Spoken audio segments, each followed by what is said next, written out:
Mission CTET की class में आज हम पढ़ने वाले हैं पेडागोजी के कुछ पॉजिटिव वर्ड्स। इन वर्ड्स को अगर आप ध्यान में रखोगे तो आपके लिए पेडागोजी के क्वेश्चंस पे टिक करना बहुत ही आसान हो जाएगा। आप ये वाले पेडागोजी के जो क्वेश्चंस है वो अच्छे से समझ लेना, तो आपके लिए पेडागोजी बिल्कुल भी डिफिकल्ट नहीं होगी। ये जो पेडागोजी के क्वेश्चन है वो सीटेट, एचटेट, BSS टेट और UP टेट सारे ही स्टूडेंट्स के लिए हैं, तो आप इसको अच्छे से समझ लेना। और अगर आपने चैनल को सब्सक्राइब नहीं किया है तो आप चैनल को सब्सक्राइब भी कर लेना। तो आइए स्टार्ट करते हैं।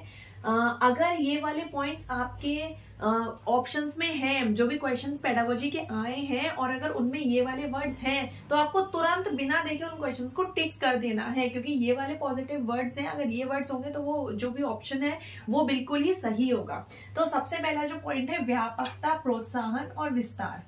यानी कि अगर किसी भी ऑप्शन में ये दिया है कि प्रोत्साहन देना है हमें, बच्चों को एनकरेज करना है किसी चीज के लिए, और विस्तार करना है हमें किसी भी चीज का,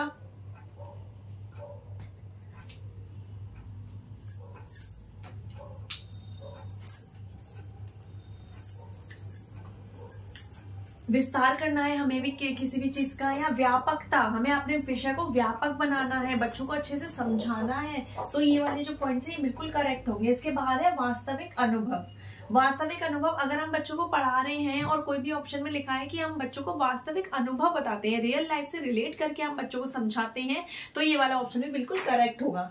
पर्यावरण की सुरक्षा का भाव, अगर के कोई ऑप्शन में ये बताया गया है कि हमें बच्चों को पर्यावरण के बारे में सिखाना है, लेकिन हमें पर्यावरण की सुरक्षा का भी भाव जो है बच्चों को समझाना है, तो ये भी ऑप्शन बिल्कुल सही है। इसके बाद है अन्वेषण, बच्चों को लोग खोजने या सीखने के अवसर हमें मतलब बच्चों को खोजने और सीखने के अवसर देने हैं। जितने ज्यादा से ज्यादा बच्चों को इतनी अपॉर्चुनिटी देनी है हमें कि बच्चे ज्यादा से ज्यादा खोज सके, सीख सके। जैसे मैं कोई भी क्वेश्चंस बच्चों से पुट अप करती हूँ और मुझे बहुत तरीके के आंसर मिलते हैं, है ना, बहुत सारे आंसर तो मैं अपने मन में सोच रही हूँ, लेकिन मैं अगर किसी भी बच्चे से कोई कुछ भी मतलब उस क्वेश्चन का आंसर पूछती हूँ तो हर एक बच्चा मुझे कुछ अलग ही सोच के बताता है ना। जैसे जो ओपन एंडेड क्वेश्चन होते हैं उसके बहुत सारे आंसर है, कुछ बच्चे कुछ की थिंकिंग जैसी है वो वैसी बताते हैं, कुछ बच्चे अलग तरीके से सोचते हैं, वो उस तरीके के आंसर्स मुझे देते हैं। तो इस तरीके के क्वेश्चंस मुझे बच्चों से पुट अप करने चाहिए, और बच्चों को भी उस तरीके के जो आंसर जो बच्चे हमें देते हैं, तो उससे बच्चों को अवसर मिलता है सीखने का, सोचने का, खोजने का। इसके बाद है एकीकृत, इंटीग्रेटेड विषय। बहुत सारे जो सब्जेक्ट्स हैं बच्चों के वो इंटीग्रेटेड होते हैं, जैसे कि जो टॉपिक्स, कुछ टॉपिक्स ऐसे हैं जो EVS में है, साइंस में भी सेम टू सेम वही टॉपिक्स हैं, बहुत सारे टॉपिक्स मैच करते हैं, तो हमें उनकी मतलब उनकी एक इंटीग्रेटेड क्लास भी बच्चों की लेनी चाहिए, और बच्चों को ऐसा सिखाना चाहिए कि उसी टॉपिक के बारे में वो जो EVS में सीख रहे हैं सेम टू सेम वही चीजें वो साइंस में भी सीख रहे हैं। तो इसे कहते हैं एकीकृत विषय, यानी कि इंटीग्रेटेड विषय। दत्त कार्य, दत्त कार्य जैसे हमें बच्चों को प्रोजेक्ट वर्क देना चाहिए, असाइनमेंट बच्चों से करवाने चाहिए, जिससे वो बच्चे जो हैं उस चीज को करके सीखें, है ना। बहुत सारी चीजों में हमने देखा है कि बच्चे करके सीखते हैं तो बच्चे बहुत जल्दी उस चीज को सीख जाते हैं और आगे तक वो चीज बच्चों को याद रहती है, बच्चे भूलते नहीं है।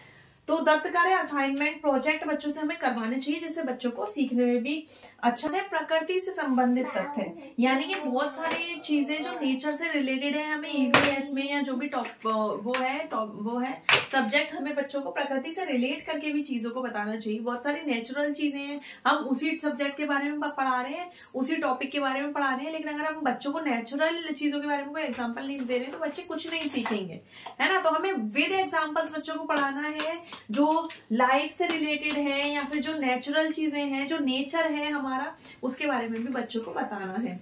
इसके बाद है अधिगम विस्तार। अधिगम विस्तार यानी कि पढ़ना और पढ़ाना, इन सब का भी विस्तार करना है। प्रजातांत्रिक विस्तार, प्रजातांत्रिक विस्तार जैसे बच्चों को ग्रुप वर्क देना है ना। और ग्रुप वर्क देने के अलावा हमें हर एक बच्चे का एक अपना ही रोल होता है स्टडी में, तो हमें हर एक बच्चों को अलग से भी पुट अप करना चाहिए, अलग से भी हमें बच्चों से क्वेश्चंस पूछने चाहिए, हर एक बच्चे से पूछना चाहिए। ऐसा नहीं कि जो बच्चे आगे बैठे हैं, जो इंटेलिजेंट है, केवल वही क्वेश्चन पुट अप कर सकते हैं और वही आंसर दे सकते हैं, इसका मीनिंग बिल्कुल भी नहीं है। सारे ही बच्चे इक्वल हैं, सबका इंपॉर्टेंट रोल है, सबका इक्वल रोल है, तो हर एक बच्चों को समझाना है, हर एक बच्चे से पूछना है।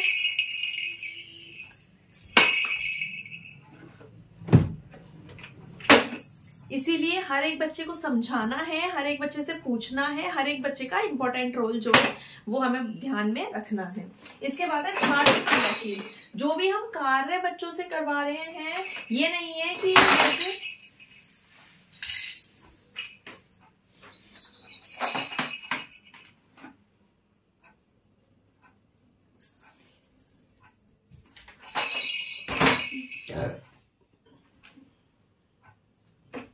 इसके बाद आता है छात्र क्रियाशील, यानी कि हम बच्चों से कुछ भी कार्य करवा रहे हैं, केवल हमारा ही रोल नहीं है, बच्चों का भी रोल उसमें होना चाहिए। अगर कुछ काम हम कर रहे हैं तो हमें बच्चों से भी उस चीज में बच्चों का इन्वॉल्वमेंट करना चाहिए। जैसे कि कोई भी हम प्रोजेक्ट वर्क दे रहे हैं, है ना, बच्चों को, तो बच्चे हमसे हेल्प मांगने आते हैं, तो हम बच्चों की हेल्प करेंगे, लेकिन जो प्रोजेक्ट वर्क है उसमें बच्चों का भी तो इन्वॉल्वमेंट है और बच्चे उससे कुछ ना कुछ तो सीखेंगे। जैसे 4 बच्चे उसमें इंक्लूड है, 4 बच्चों का ग्रुप है और 4 बच्चे सीख रहे हैं, तो चारों बच्चे कुछ ना कुछ तो सीखेंगे, एक दूसरे से भी सीखेंगे, प्रोजेक्ट वर्क से भी सीखेंगे।